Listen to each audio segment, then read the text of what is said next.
Hi there folks, on this episode of the Weekly Geekly Report, we're going to be talking about all the announcements that the big companies out there made about their upcoming comics at this year's special edition New York Comic Con. By which I mean all the announcements that Marvel made. DC, you know that you're allowed to make announcements too, right?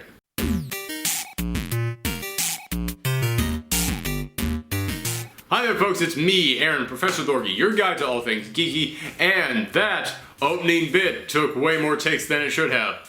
Let's never speak of it again. But I just got back from the special edition New York Comic Con, which is like regular Comic Con, only special. Because there's room to walk around.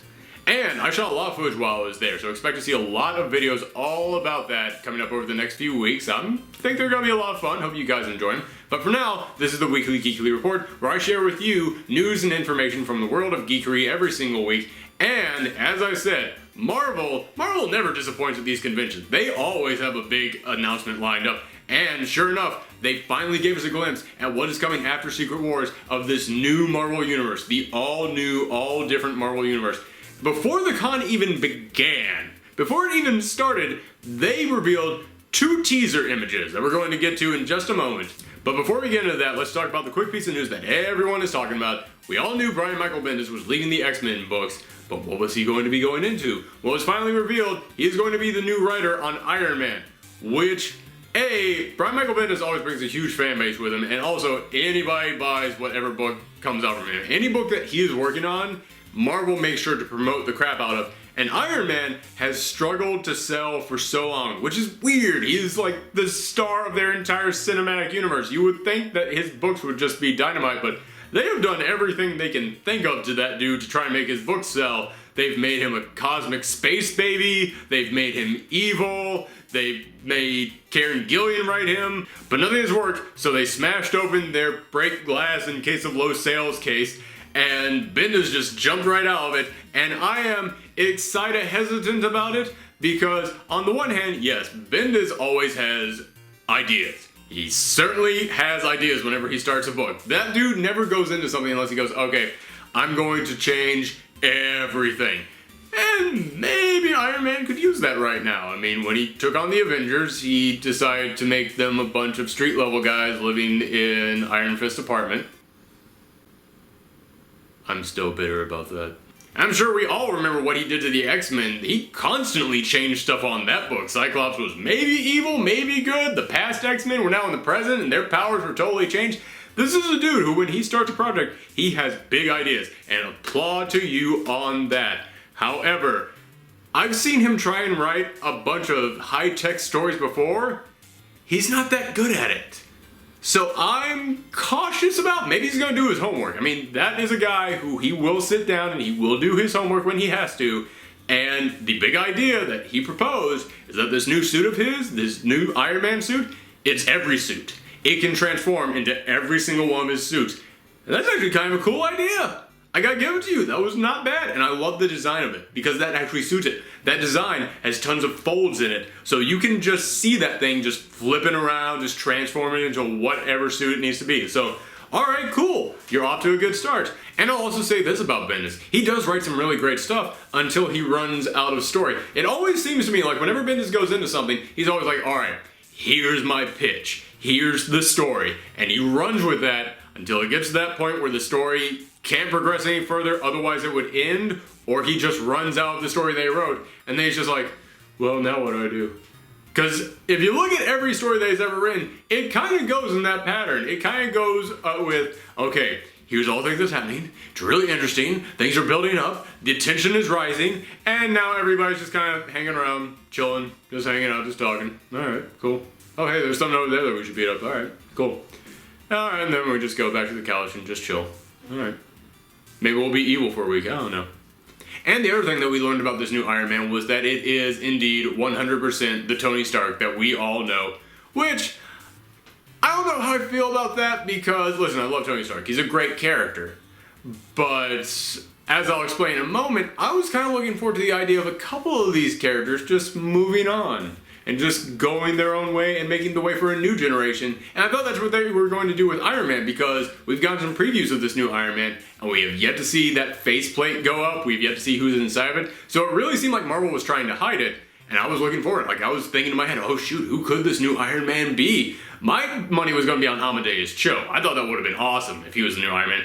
But it's Tony again, and you know, we'll see what they do with that. So, alright, cool. I'll wait and see. But let's move into the big piece of news, is that Marvel put out 2 little teaser images that laid out a ton of new characters that are going to be coming up and being of great importance in their all new, all different line. Which, by the way, was I the only one who kept waiting for a third one to pop up? Was I the only one who kept going, alright, day 1 we got one, day 2 we got another, the con's about to start, where's that third one? And then nothing happened. So, they're going to reveal it like 5 minutes after I get done making this video, aren't they? But alright, let's get to that first teaser image. Nothing really that interesting in that one. I mean, yeah, there's the 4 spider people in there. There's Gwen, there's Miles, there's Jessica, there's Peter. At least I think it's Peter. It's Peter. Don't tease us with that one. We know it's going to be Peter. But you know, we of course knew all of them were going to still be sticking around. I'm glad to see Jessica sticking around most of all, because Miles you knew, Gwen you knew, Peter you knew. Jessica was the only one who I was kind of like, is she still going to be sticking around? And her book is great, so I'm glad to see that. We got Phil Coulson in there, which some of you are a fan of. Good for you. I think he is okay. I think they could put a way more interesting character on there, but you know, whatever. Then we got Vision, we got Miss Marvel. We knew they were going to be sticking around. Nothing of any change there. Scott Lang is still there. I've been loving the new Ant-Man book, so that's awesome. The new Thor and the new Captain America are still there. We already knew that they were going to be sticking around, but I still like to rub it in the face of everyone who kept saying they were going to change them back after the movie. So, drop the balloons. But the thing that I really love about seeing the all-new Captain America in there is that we also have the old Captain America there, and I mean that quite literally. I love seeing that Captain America is still there, he's still old, and he's still dressed in his Commander of S.H.I.E.L.D. uniform, which means he ain't going back to being Captain America. We're not going to have 2 Captain Americas running around, alright? It is just Sam Wilson as Captain America, and Captain Steve Rogers there leading S.H.I.E.L.D. And I love that because I've said for the longest time that comics need to move forward. And I don't just mean that necessarily as a message about progression and representation. Don't get me wrong, they need to move forward on that as well. But also, just move the characters forward. If these characters are just constantly stuck at the same age, it gets boring, it gets stagnant. Because there was a time when Marvel was indeed progressing forward, in which all the characters were aging. It might have been slow, but it was like 3 of our years equaled 1 of theirs. And for the past like 10 years, Marvel has just gone, we can't move our characters forward anymore, otherwise we have to change things. And change can be scary. We don't know if people are going to buy all these new books. But now they have learned people will indeed buy all these new books. And so they're like, alright, we can finally move these characters ahead a bit. And the fact that this all new, all different Marvel is going to be starting 8 months after Secret Wars, that's almost a year progression. We actually have our characters aging a little bit. I love seeing that. But also, I loved it when Steve Rogers was head of S.H.I.E.L.D. for like a brief minute back a couple of years ago. That just seemed like his destiny. That just seemed like, yeah man, you are the best candidate to be the top cop in the world. You're the best candidate to oversee all this stuff. And I think it's great that they are progressing him forward so that another character can then progress into the line of Captain America. This is perfect, so I love seeing that. And there's one other character on there, Red Wolf. Okay, if any of you in the comments say, I saw that coming, you're a liar. I don't care. You're a liar if you said, I think Red Wolf is going to be in the images for the previews. Now, Red Wolf is a super obscure Marvel character. He is like one of their old Western characters, but there's also one in the present day because the title of Red Wolf is one of those titles that gets passed down from generation to generation. And I thought, okay, it might be the current one, but he doesn't look like the current one. But maybe it's going to be his son, maybe it'll be the next generation. But then Marvel came out and said, no, one of our series that we're launching in Secret Wars is called 1872, and it is set back in the Old West, and this is going to be the Red Wolf from that series. And this has me a bit concerned, and I will go into that more when I get to the next character that also ties into all this. So okay, that was their first teaser image, and honestly there wasn't a lot all new or all different in that. It was a little bit of a letdown. But that was just the soft warm-up for the big heavy punch of teaser image number 2. Okay, going from the least change to the most, we've got Star-Lord there, he's being Star-Lord. We got Rocket Raccoon there, he's being Rocket Raccoon. Then we have the Thing in there, dressed up as a member of the Guardians of the Galaxy. What? Okay, a lot of people have been asking, okay, what's going to be going on with the Fantastic Four? Because Fantastic Four ended, we know it's not coming back, and you can say it might be because of the movie rights. It's because of the movie rights. But, you know, we don't know what's going to happen with those characters. And looking at this, and looking at Johnny Storm over in the Inhumans books, it makes me think, oh shoot, that team broke up. That team is going to break up and go their separate ways, but what's going to cause them to break up? Well, we've seen where Johnny is. We've seen where Ben is. Where's Reed and Susan? And Reed is the guy who's been like the center focus of Secret Wars. He's been the guy who kind of screwed a lot of stuff up. He's been the guy who, you know, he's the arch rival of Doom, who really screwed a lot of stuff up. I honestly think Reed is going to have to sacrifice himself. I honestly think that Secret Wars at this point is going to end with Reed sacrificing himself. Maybe even Sue and their 2 kids coming along and going, no, we're the Fantastic Four, we fight together. They go up, they save the day, they create the new Marvel Universe at the expense of their own lives. And then Johnny and the Human Torch just kind of go, well, alright, guess we'll go our own ways now. But honestly, I'm excited to see the Thing in Guardians of the Galaxy. I want to see that dude hanging out with Groot and Rocket. I think that he would fit perfect in there. So, awesome on that. I'm actually really excited to see Guardians of the Galaxy now. Next up, we have the Inhumans. We have Medusa. We have Inferno. No surprise there that they're still sticking around. Marvel is really trying to push them, so that's great. But then we also get Karnak in there, and Karnak is in like street rags. This dude looks like he's in a fight club. Like he's got just a dirty hoodie on and bandaged arms, which is weird because the Inhumans, especially the royal family, were just that, a royal family. They were like a lineage. They were like a kingdom. They were some weird like European royalty type people. And seeing what they've been doing with the Inhumans, they are definitely trying to bring them down more to like a street level kind of hero. And looking at this, holy cow, they are totally going to do that. Karnak is going to just be beating up muggers in the streets of New York. I am excited, hesitant about that. Sorry for using that word so many times this week. Then we've got Daredevil in there, who is now in an all-black costume, which makes it look like he's going to have far darker tone. And listen, Daredevil has always been a very dark character. If you just saw the Netflix series, you know that his dark character is really popular right now. But I'm going to miss the lighthearted and fun Mark Waid Daredevil. So, it's sad to see that one go, but this could still be awesome. Also, I have a theory that Charles Soule is going to be the one writing him. Then we've got Doctor Strange in there, who is wielding a freaking battle axe. What? That is not something I expected to see from Doctor Strange. Then we have got Citizen V. Oh my god. Okay, here's a little education lesson for all you kiddies out there. Back in the late 90s, I want to say, there was a team out there called the Thunderbolts. And it was all about like reform villains, although at first it was about a group of villains pretending to be heroes to try and get on the side of the good guys so that they could all backstab them, and it was awesome. It was a fantastic series. And then from there it kind of progressed into different incarnations, and lastly it was just General Thunderbolt Ross picking up a bunch of badasses and going, yeah, we're just gonna go and beat the crap out of whoever I want to beat the crap out of. I'm a Hulk for some reason. But the original Thunderbolts, in my mind, were still the best version of the Thunderbolts, and they were led by Citizen V, who was actually Baron Zemo in disguise, Baron Zemo being the villain in the upcoming Captain America 3 film, so this might have something to do with that. But yeah, why is Citizen V back? Are you bringing back the Thunderbolts? The real Thunderbolts? Not this crappy new Thunderbolts that we got? If you're doing that, oh Marvel, oh you get so many points. All the points. Next up we have Hyperion. Hooray, Hyperion's return. He didn't die in the lead up to Secret Wars. Spoiler for the lead up to Secret Wars.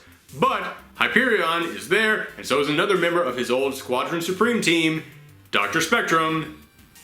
Except that's not his Dr. Spectrum.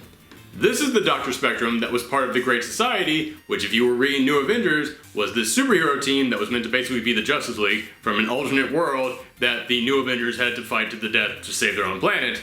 So she's going to be there, which is interesting. I don't know what that means. Or do I?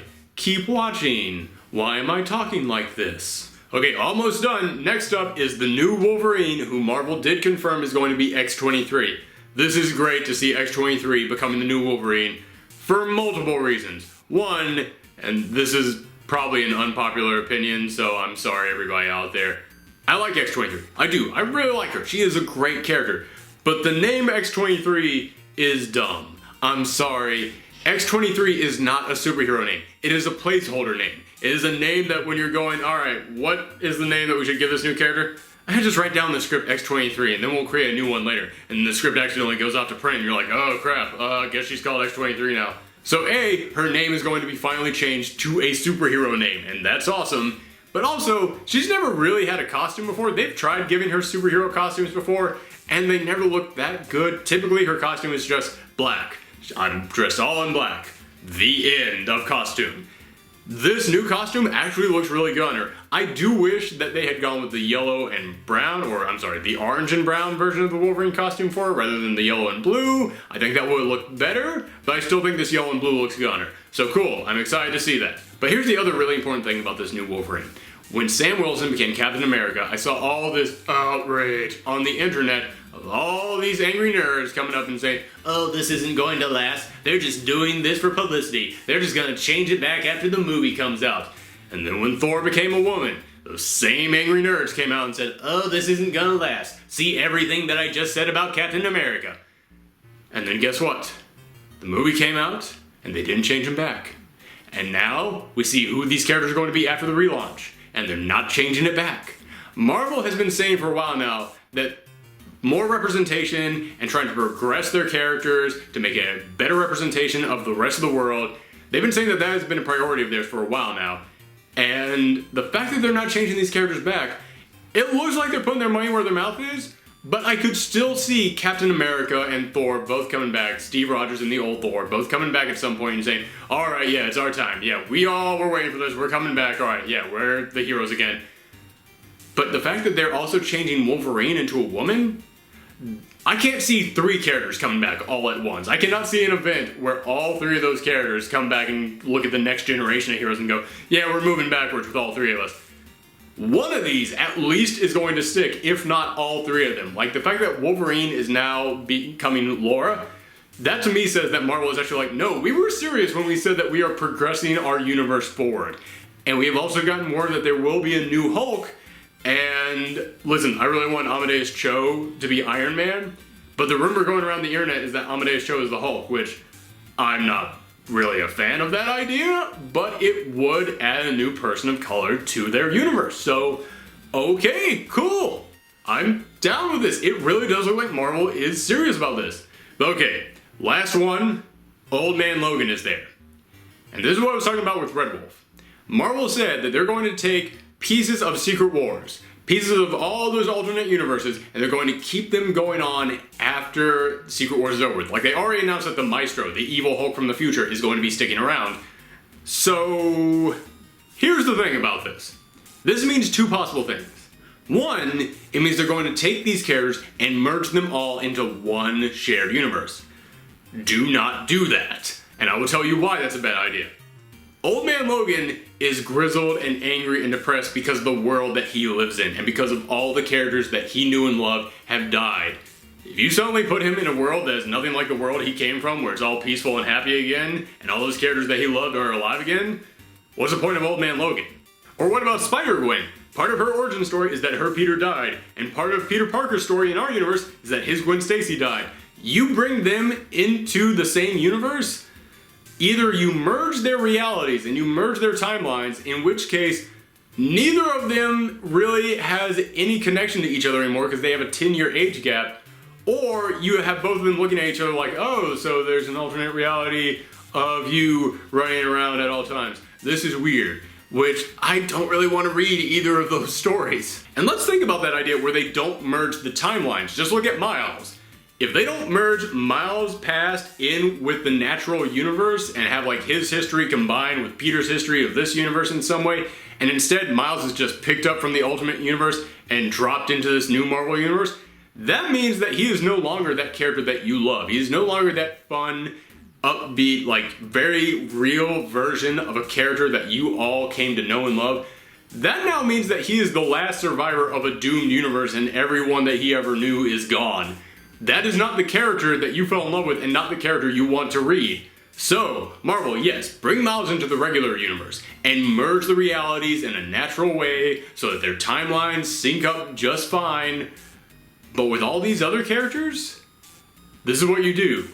Keep them in their own separate realities. Because if Spider-Verse and Secret Wars and Convergence and Multiversity have taught me anything, people love this idea of alternate realities. Alternate realities are big now. People will gladly read comics that are set in their own alternate reality, just so long as it doesn't fall into that trap that the alternate universe fell into, where you had multiple books in that reality, and they all kind of got jumbled up, and you had to remember what was happening in each of them. If you just have one book for one different reality, and it's just that one story with one writer, one artist just going on forever and ever, and you can just follow that one story, perfect. You know what you have then? You have your own version of an Image Comics style universe. That's right, Image Comics are huge right now. In fact, all independent comics are huge right now because people have realized how great it is to have one book where you don't have to buy a bunch of tie-ins, they don't connect with anything else, you can just read this story that this writer has crafted from start to finish.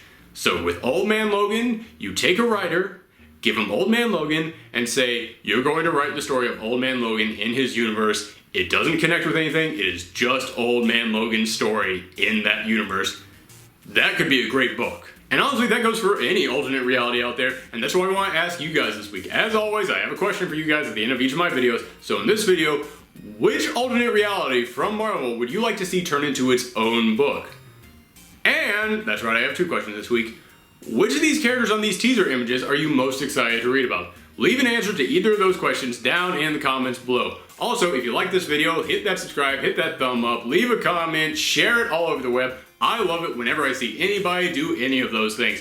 Also, make sure to check out some of my other videos. I will have a link to them right after I say thank you for watching. So, thank you for watching.